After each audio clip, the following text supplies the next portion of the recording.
finding itu, ya. Case finding itu adalah suatu upaya aktif, sistematis dan terencana yang dilakukan oleh tenaga kesehatan untuk menemukan penderita suatu penyakit, terutama penyakit menular dan penyakit kronis yang belum terdiagnosa atau belum mendapatkan pelayanan kesehatan dengan tujuan mencegah. Pertama, mencegah penularan, kedua, memberikan pengobatan sedini mungkin, dan yang ketiga, meningkatkan derajat kesehatan masyarakat. Oh iya, saya belum bilang ya aturan kalau kelas saya ya. Jadi kalau kelas saya boleh makan, boleh minum, boleh tidur. Yang nggak boleh adalah ngobrol dengan teman. Gitu ya. Pencarian kasus atau case finding mencakup kegiatan screening, survei kontak, pemeriksaan klinis, dan pemeriksaan laboratorium. Apa tujuannya? Tujuannya case finding itu apa sih? Yang pertama tentu saja pencegahan penularan. Contoh, misalnya penderita kusta untuk mencari kontak eratnya, kemudian komunitas padat atau kelompok kunci PMS. Yang kedua, memutus rantai penularan melalui terapi tepat waktu dan edukasi perilaku hidup sehat, hidup bersih dan sehat, serta penggunaan alat pelindung. Misal kondomisasi pada PMS. Yang ketiga, PMS tahu kan PMS itu apa? Kemudian mengurangi beban penyakit di masyarakat melalui terapi massal. Contoh skabies di pesantren. Kalau santri kena skabies yang diobati satu orang, nggak ngefek, satu ruangan itu, satu tempat satu kamar tidur santri itu bisa sampai 8 sampai 20 orang. Muter aja nanti skabiesnya. Langsung diterapi satu pesantren. Semuanya dikasih permetrin, semuanya diminta terapi permetrin, kasur-kasur semua dijemur. Contoh seperti itu. Atau untuk diagnosa dini, yaitu menemukan penderita pada fase awal sebelum komplikasi atau kecacatan muncul seperti pada kusta. Saya dulu pernah kerja di rumah sakit Sumber Gelaga atau rumah sakit kusta. Itu selama sekitar 2 tahun. Tiap hari ya ketemu pasien kusta. Pasien kusta itu tangannya khas kayak gini nekuknya. Ya. Kemudian mencegah keterlambatan pengobatan pada penyakit seperti HIV, sifilis atau gonore. Ini biasanya kita lakukan pada populasi-populasi kunci. Saya itu waktu jadi di puskesmas kemarin sempat dapat giliran untuk periksa ke populasi LSL atau populasi laki suka laki. Cek HIV-nya. Kemudian memberikan akses cepat ke layanan pengobatan dan konseling. Tujuan yang lain adalah pengendalian penyakit kulit menular dan PMS, yaitu meningkatkan cakupan penemuan kasus sebagai indikator keberhasilan program nasional. Misalnya eliminasi kusta dan pengendalian IMS atau HIV. Nasional itu selalu punya target. Ini kalau tidak salah di tahun 2029 itu Indonesia ditargetkan bebas TB. Mohon koreksi kalau salah. Nah, kalau seperti itu ya berarti harus case finding. Nggak bisa kita menunggu pasien datang ke puskesmas atau ke rumah sakit diobat, sudah terlambat. Kemudian mendukung strategi kontak tracing untuk mengidentifikasi dan mengobati pasangan seksual atau keluarga agar tidak menjadi sumber penularan, serta memberikan data epidemiologi yang valid untuk perencanaan dan evaluasi program kesehatan. Jangan salah, pasien itu tetap memiliki hak untuk dilindungi rahasia medisnya. Kalau di etika kedokteran semester 1 kemarin itu kan dijelaskan ada 4 dasar prinsip etika kedokteran, yaitu otonomi, justice, pasien HIV pun nggak boleh kita misal si pasien HIV ya, terus langsung kita panggil istrinya, Bu sini, suami Bu loh HIV, itu nggak boleh. Tetap rahasia HIV ada di pasien ini. Bagaimana caranya kita bisa melakukan kontak tracing tapi pasiennya nggak mau ngaku? Ayo, bagaimana caranya? Nanti akan kita jelaskan ya. Kemudian aktif dan sistematis. Prinsipnya ada 4 prinsip ya, maaf. Bukan 4, ada 8. Yang pertama, aktif dan sistematis. Wajib dilakukan oleh tenaga kesehatan secara proaktif, bukan menunggu pasien datang ke puskesmas atau ke klinik atau ke rumah sakit. Menggunakan metode survei kontak, screening komunitas atau kunjungan rumah. Jadi dari pasien itu kita cek siapa saja yang pernah kontak dengan pasien itu. atau kita cek komunitasnya, LSL-nya misal contoh. Atau kita kunjungan rumah pada pasien kusta. Di rumah itu siapa saja yang kena kusta selain dia. Kemudian berfokus pada populasi beresiko. Contoh pada kusta ya kontak erat menderita kusta. Kusta itu mulai kena sampai dia mengalami kecacatan itu panjang sekali prosesnya, sampai 40 tahun bisa. Dan kuman kusta, tahu kuman kusta itu apa? Mycobacterium. Dia itu masih satu saudara sepersusuan dengan Mycobacterium. Itu dia bisa tahan di ruangan yang lembab, tidak kena cahaya selama bertahun-tahun. Sehingga hati-hati kalau beli rumah second, penghuni sebelumnya memiliki penyakit, pastikan ventilasi dan cahaya aduk. Kemudian untuk mendiagnosis ini dan untuk mendiagnosis secara tepat menggunakan kombinasi pemeriksaan klinis, lab, pendekatan sindrom dan anamnesa, serta menjamin kerahasiaan pasien khususnya pada kasus PMS dan HIV untuk mencegah stigma dan diskriminasi. Case finding harus diikuti dengan pengobatan, konseling dan tindak lanjut, bukan hanya menemukan. Jadi kalau kita contoh TBC, kita tracing ternyata di rumah, bapaknya juga kena TBC ya. Jangan cuma kena TBC tapi harus segera pengobatan, konseling dan tindak. Iya, kita kan bahas dermato ya. Kenapa saya bahas TBC ya? Dermatovenerologi. Kemudian prinsipnya harus kontak tracing. Kalau yang kena PMS adalah si A, nggak usah kita memeriksa tetangganya yang beda gang yang nggak pernah ngobrol dengan dia, nggak ada gunanya ya, tidak ada kontak sama sekali. Edukasi dan pemberdayaan, pasien harus kita edukasi, yang kontak dengan pasien harus kita edukasi bahwa penyakit ini kalau dibiarkan akan semakin menyebar luas. Kemudian yang terakhir monitoring dan evaluasi, kita cek indikator keberhasilannya, berapa kasus baru yang ditemukan, cakupan kontaknya, dan tingkat keberhasilan pengobatannya. Metodenya ada metode pasif, yaitu kita menunggu pasien datang. Itu biasanya awal-awal penemuan. Begitu dapat pasiennya, baru kemudian kita aktif, yaitu melalui survei kontak, screening komunitas, outreach program, serta mobile klinik atau pos kesehatan keliling. Ini mau pulang cepat apa pulang Suez Anda? Standar. Wih, luar biasa. Oh, cepat boleh. Boleh. Kemudian pendekatan sindrom digunakan pada penyakit menular seksual, diagnosa berdasarkan gejala dan tanda klinis. Gampang penyakit menular seksual ini caranya mengetahui. Kalau nggak dia ada bercak, kemudian yang kedua dia ada keluar nanah atau duh. Oh iya, bercak keluar nanah, tumbuh daging.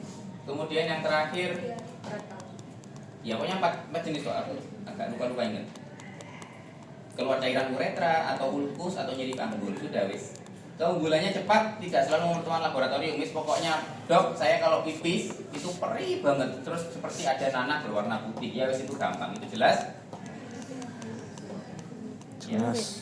Laboratorium screening dan diagnostik tes itu untuk pemeriksaan lebih lanjut. Contoh kalau kusta kita cek dengan pemeriksaan kerokan kulit.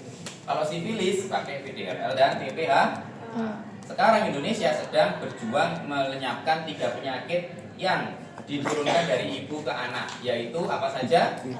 HIV, hepatitis, dan sifilis. Sehingga setiap ibu hamil kalau periksa kehamilan ke puskesmas akan mendapatkan pemeriksaan secara gratis untuk HIV, hepatitis, dan sifilis.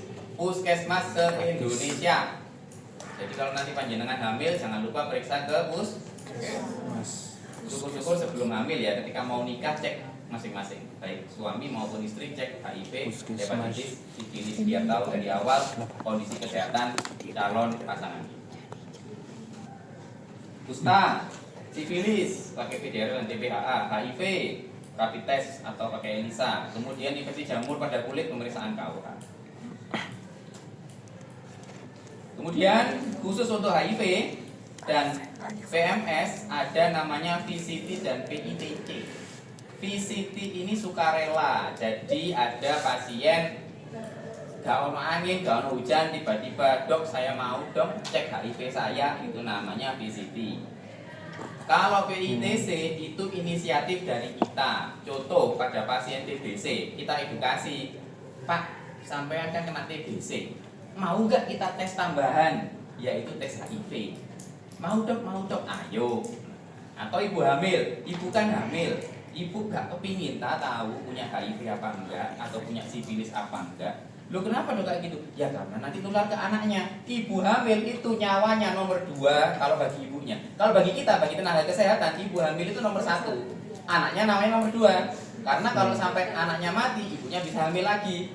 Itu mindset kita sebagai tenaga kesehatan. Sehingga kalau kita mau menterminasi, jadi gini. Ibu itu misal tensinya tinggi, preeklamsi ya. Preeklamsi itu harus diterminasi pada usia kehamilan 36 minggu, nggak boleh sampai 40 minggu, karena takut membahayakan nyawa ibunya. Karena yang bikin tensinya naik adalah janinnya. Tapi kalau kita bilang ke ibunya, ibu, ini nyawa ibu terancam. Kalau ibu tidak mengeluarkan janinnya sekarang, maka ibu akan meninggal. Jawaban ibunya apa? Tidak apa-apa, saya meninggal. Yang penting anak saya selamat. Itu mindsetnya ibu kalau lagi hamil. Sehingga kalau kita mau ngomong ke ibu, kita harus dibalik. Ibu, ini kalau anaknya dibiarkan semakin lama di dalam kandungannya ibu, tensinya ibu sudah sangat tinggi. Sehingga anaknya ibu, bayangkan, biasanya dapat siraman nutrisi atau air itu dengan kecepatan sedang, karena tensi tinggi, jadi siramannya kencang. Menderita bu anaknya ibu di dalam. Semakin lama dia di dalam, anaknya ibu semakin menderita. Sebaiknya memang segera dikeluarkan. Oh iya dok, tak apa-apa dikeluarkan saja kalau itu ya. Jadi tidak harus jujur-jujuran banget sama ibu hamil itu. Kadang mereka nggak memikirkan nyawanya. Malah kadang-kadang ibunya hamil, bapaknya jajan. Bapaknya jajan. Kemudian mass treatment atau mass drug administration digunakan pada kondisi endemis tinggi. Contoh skabies di pesantren, pokoknya kalau sudah kena skabies di pesantren itu nggak akan bisa sembuh kalau tidak satu pesantren atau satu asrama diobati bersama. Ini beberapa contoh pencarian kasus pada penyakit kulit menular. Yang pertama, kusta. Sasarannya kontak erat penderita atau masyarakat di daerah endemis. Kalau Anda diundang oleh orang yang menderita kusta, undangannya undangan resepsi nikah atau anaknya nyakitan, pilih makanan yang berkuah dan kuahnya yang panas, aman itu. Kan nggak mungkin nggak makan. Tapi kalau makan ya berisiko, ya tuh. Mending pilih makanan yang berkuah dan kuahnya panas. Itu cara saya dulu ketika diundang pasien-pasien kusta itu. Dok, anak saya nikah, datang ya. Tangannya sudah nggak ada. Saya lah yo, oke. Ya situ saya pilih. Soto nih, sing panas rek soto nih rek. Aman. Yang paling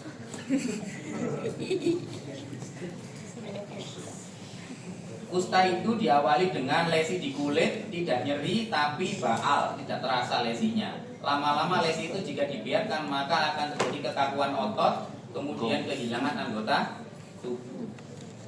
Tujuannya adalah menemukan kasus sedini mungkin untuk cegah disabilitas dan eliminasi kusta. Kerennya kusta itu semakin dini ditemukan, semakin cepat diobati oleh MBT, maka responnya akan semakin baik. Tidak usah menunggu sampai terjadi deformitas. Yang kedua skabies. Skabies itu penyakit sepele, gatel. Gatel di mana? Di sela-sela jari. Oh, ini lipatan. Di sini banyak ya. Lipatan. Di sela-sela jari, di apa? Lipatan-lipatan tubuh pokoknya. Selangkangan. Ini karena disebabkan oleh kutu, tungau ya, kutu ya, tungau ya. Sehingga kalau sampai kutu itu tidak dibereskan langsung satu rumah atau satu asrama, maka tidak akan bisa selesai. Sehingga harus ada terapi massal dan edukasi kebersihan lingkungan. Kemudian infeksi jamur kulit, masya Allah, zaman sudah modern, sabun sudah murah, masih aja ada orang kena dermatofitosis, kandidiasis, dan pitriasis versicolor. Pitriasis versicolor itu apa? Metodenya mulai pesan klinis, konflik dengan KUH, ya tidak. Sasarannya ini ya, pekerja pertanian, peternakan, tambang atau daerah lembab. Ini untuk video. Kemudian impetigo dan infeksi bakteri kulit lainnya. Impetigo itu jadi kalau ya pokoknya ada nanah lah di kulitnya, itu namanya impetigo. Ada impetigo frustosa, ada impetigo Bulosa. anak-anak usia sekolah lingkungan dengan hygiene rendah ya. Sudah usia sekolah atau dengan hygiene rendah biasanya nggak sembuh-sembuh, dari anaknya kemudian nular ke kakaknya, ke adiknya, bulet kayak kena impetigo. Nggak tahu dok, ketokane anakku iki gatel gara-gara kakek mangan endok. Salah bu, Kenapa? bukan gara-gara kakek mangan Kenapa endok, usia tapi sekolah? gara-gara Kenapa omai nggak bapak sampai ibunya kempros. Kan hygiene dan imunnya masih rendah. Nah ibu kan bakal bisa kontrol. Sehingga harus dilakukan pengobatan antibiotik topikal Impetigo. sistemik sesuai pedoman dan edukasi hygiene.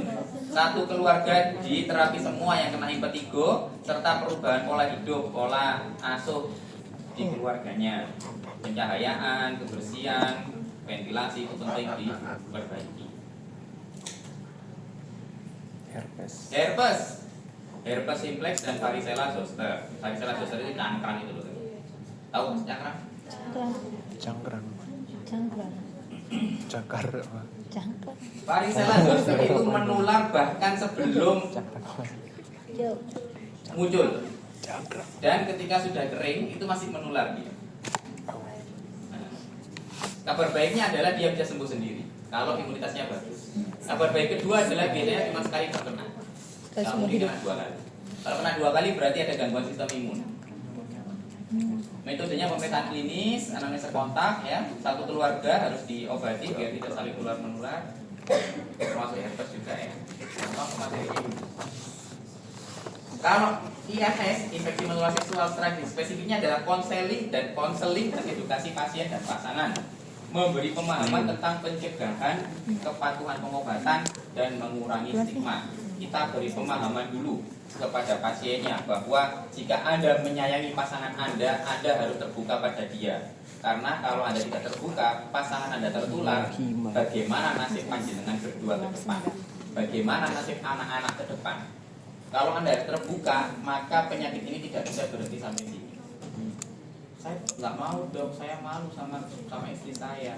Ya sudah, kalau sementara tidak mau, ketika berhubungan badan wajib memakai pengaman Nyaman.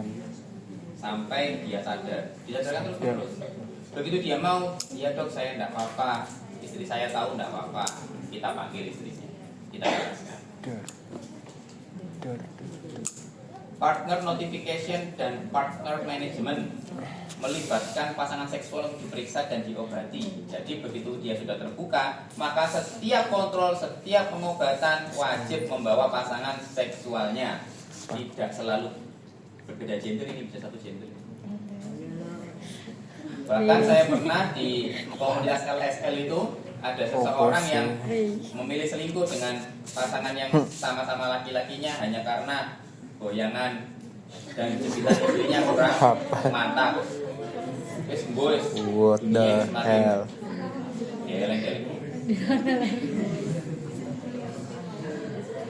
Kontak tracing mengidentifikasi riwayat hubungan seksual untuk menemukan kasus lebih dini.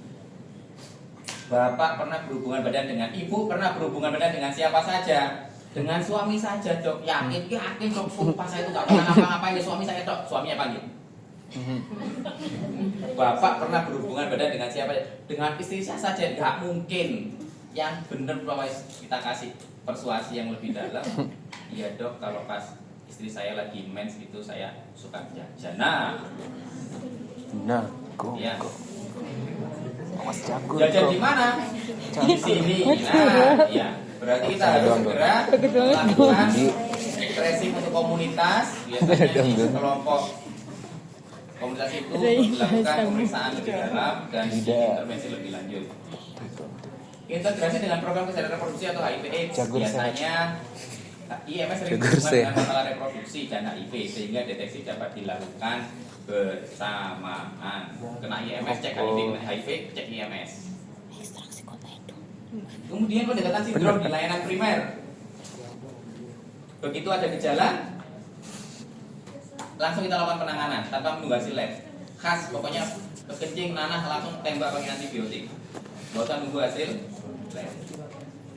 Outreach program dan klinik keliling itu untuk menjangkau populasi kunci di lokasi berisiko tinggi seperti lokalisasi LSL dan komunitas tertentu. Inilah kenapa kok pembubaran Doli itu Doli. Ya, dan tahu Doli.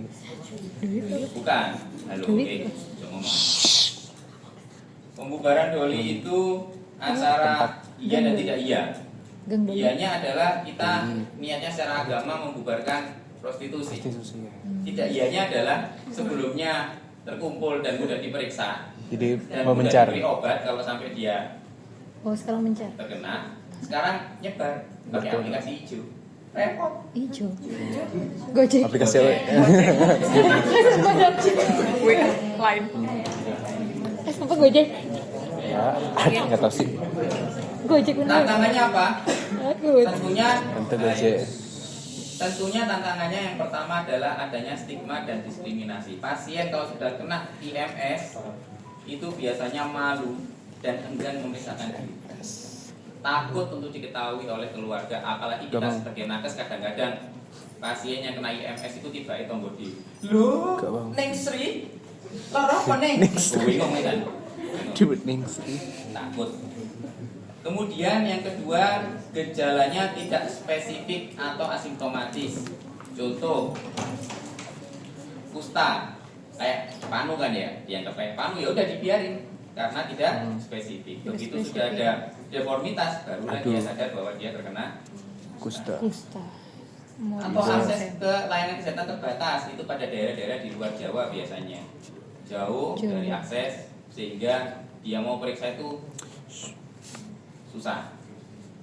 Dan yang keempat, kurangnya tenaga terlatih. Ini kalau tempatnya jauh biasanya tenaganya juga kurang. Kalau di Sidoarjo, Surabaya atau Jawa Timur sini, insya Allah Banyak. tidak kurang tenaga terlatih. Tinggal ke puskesmas untuk periksa, bisa ada konfirmasi lab juga. Keterbatasan sarana dan laboratorium juga bisa. Rendahnya kesadaran dan pengetahuan masyarakat karena menganggap penyakitnya sepele, tidak mengancam nyawa, sehingga tidak memeriksakan diri. Begitu sudah komplikasi, barulah dia bingung. Kemudian kerahasiaan dan etika, ini penting banget kita itu sebagai dokter belajar menjaga rahasia mulai sekarang. Rahasia teman kita jaga, ya. Nanti biar tidak mudah keceplosan ketika sudah jadi dokter untuk Jaga membocorkan itu. rahasia ke orang yang kita kenal. Guns, guns. Mobilitas dan dinamika populasi kunci, ya ini karena sekarang sudah tidak ada lokalisasi yang terfokus dan dia tersebar kemana-mana memakai aplikasi-aplikasi tadi itu, Gak bisa sehingga semakin dikontrol. susah kita untuk mengontrol case finding. Kontrol. Padahal Kalau ada sebenarnya kontrol. kalau terfokus kan enak, Tinggal tinggal ke kontrol. sana rutin, kita cek rutin, kalau ada yang terkena kita obati. Setidaknya walaupun kita tidak bisa mencegah kemaksiatan, tapi minimal kita mencegah penularan penyakit ke orang yang tidak seharusnya terkena penyakit itu. Betul. Mungkin kalau Setuju. ngapunten kejadian seks komersial dia dapat, kita menganggap yo jelas aja resiko. Yang membeli juga yo jelas aja dapat, kasihan. Lah coba, ya jelas aja dapat, wong dia juga suka jajan. Lah coba istri yang di rumah, istri yang tidak pernah berbuat jelek itu tiba-tiba kena penyakit menular seksual, itu kan juga tidak kita inginkan. Jangan, Itu yang kita jangan. selamatkan itu yang di situ, Jangan, anak-anaknya. Itu yang kita selamatkan, niatnya kita di situ. Betul. Kemudian case finding yang integrasi dengan program Kesmas, contohnya adalah program HIV. Ini biasanya pada ibu hamil, semua ibu hamil sekarang kita cek HIV. Bahkan di Sidoarjo, saya tidak tahu di kabupaten kota lain, seluruh calon pengantin wajib cek HIV gratis. Sidoarjo ya, nggak tahu kalau yang Sidoarjo. lain. Ganti KTP. Kemudian KTP Sidoarjo gratis. integrasi dengan program kesehatan reproduksi yang tadi sudah saya jelaskan ya. Kemudian integrasi dengan program pengendalian penyakit menular.